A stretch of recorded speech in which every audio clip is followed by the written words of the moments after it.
بسم اللہ الرحمن الرحیم۔ السلام علیکم ویورز، آج کا عنوان ہے حضور صلی اللہ علیہ وآلہ وسلم کے بابا جان کے بدلے 100 اونٹوں کی قربانی۔ جو ہمارے چینل پر نئے ہیں پلیز سبسکرائب کرنا مت بھولیے گا تاکہ ہماری آنے والی ویڈیو کا نوٹیفیکیشن آپ کو سب سے پہلے مل سکے۔ جیسا کہ میں اس سے پہلے والی ویڈیو میں بتا چکی ہوں، زمزم کی کھدائی سے پہلے عبد المطلب نے دعا مانگی تھی کہ اے اللہ اس کی کھدائی کو مجھ پر آسان کر دے، میں اپنا ایک بیٹا تیرے رستے میں ذبح کروں گا۔ اب جب کہ کنواں نکل آیا تو انہیں خواب میں حکم دیا گیا، اپنی منت پوری کرو۔ انہوں نے ایک میڑھا ذبح کیا اور لوگوں کو کھلا دیا۔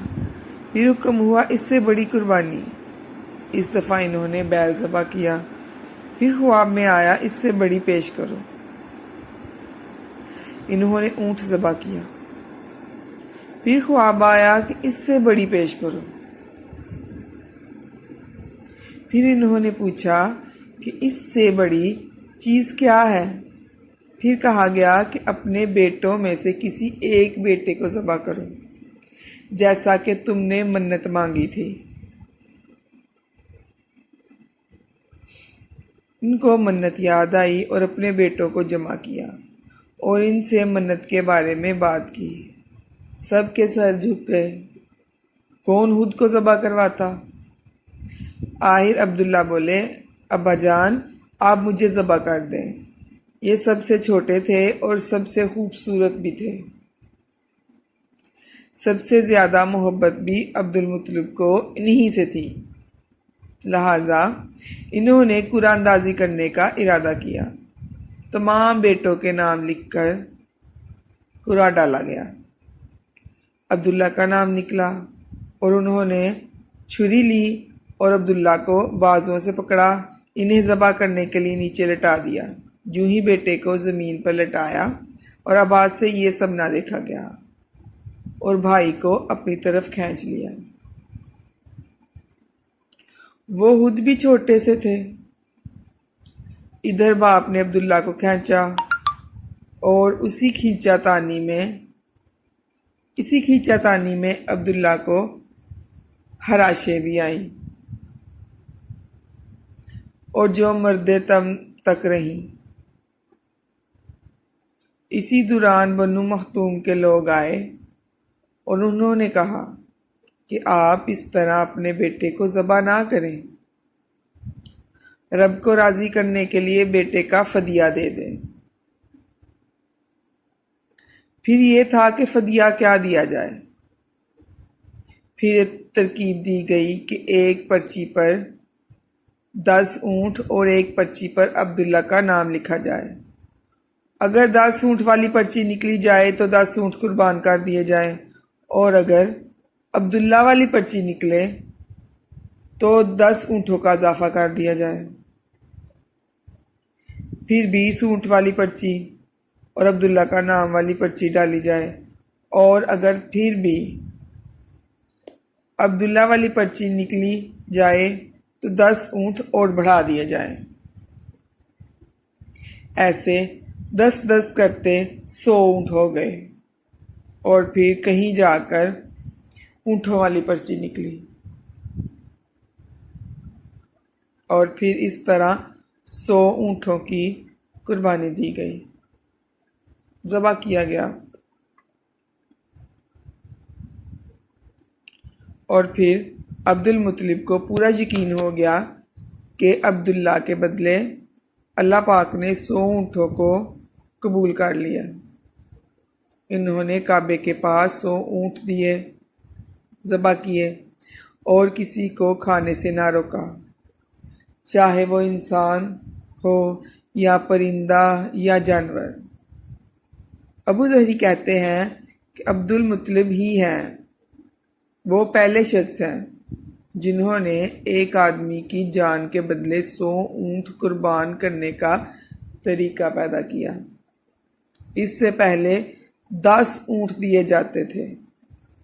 یہ طریقہ سارے عرب میں جاری ہو گیا۔ یہی قانون بن گیا کہ آدمی کا فدیہ 100 اونٹ ہے۔ نبی کریم صلی اللہ علیہ وآلہ وسلم کے سامنے جب یہ ذکر آیا تو اس فدیے کی تصدیق فرمائی، یعنی فرمایا یہ درست ہے، اور اسی بنیاد پر نبی کریم صلی اللہ علیہ وآلہ وسلم فرماتے ہیں، یعنی 2 ذبیحوں حضرت اسماعیل علیہ السلام عبداللہ کی اولاد ہوں۔ حضرت عبداللہ قریش میں سب سے زیادہ حسین اور خوبصورت تھے۔ ان کا چہرہ روشن ستارے کی مانند تھا۔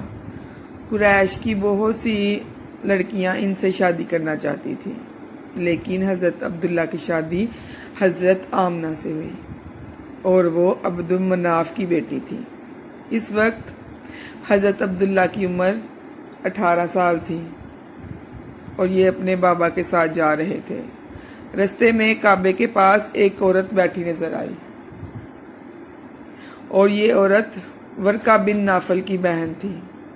ورقہ بن نافل قریش کے بڑے عالم تھے۔ ورقہ بن نافل کی بہن نے یہ سن رکھا تھا کہ آخری نبی کا نزول ہونے والا ہے۔ ان نشانیوں میں سے ایک نشانی یہ بھی ہوگی کہ ان کے والد کے چہرے پر نبوت کا نور چمکتا ہوگا۔ جوں ہی اس نے عبداللہ کو دیکھا، فوراً اس کے ذہن میں یہ بات آئی، سوچا ہو نہ ہو یہ وہی شخص ہے جو حضرت آخری نبی کے والد ہوں گے۔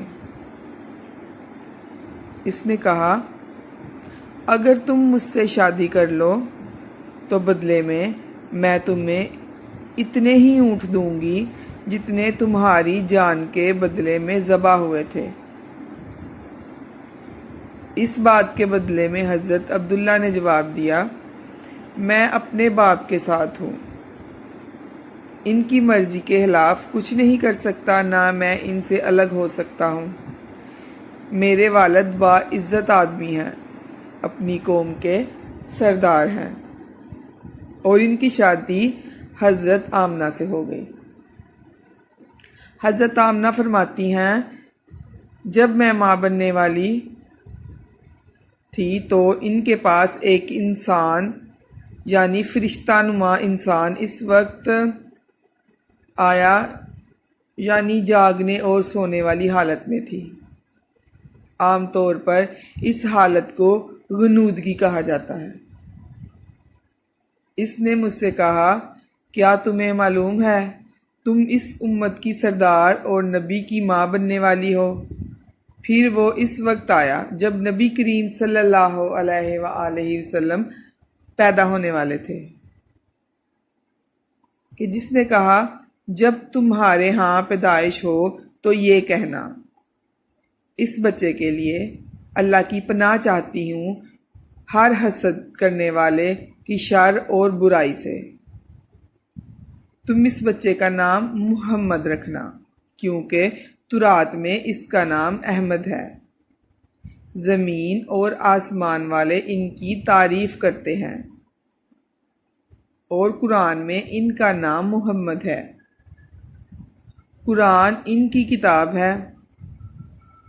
تم وقت کے سردار کی ماں بننے والی ہو، اور اس بچے کی نشانی یہ ہوگی